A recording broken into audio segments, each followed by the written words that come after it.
Hey everyone! In today's video, I'm going to show you how to find statement for your PayPal account.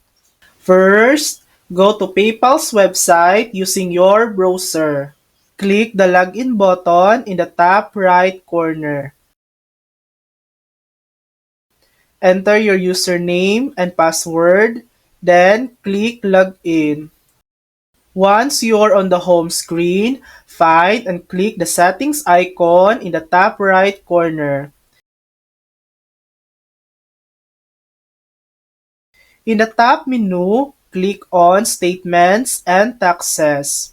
Under the Statements section, click on All Transactions. This will show your PayPal transactions organized by month. Find the month you need and click the download button next to it. And that's it. You've successfully found and downloaded your PayPal statement. Thanks for watching!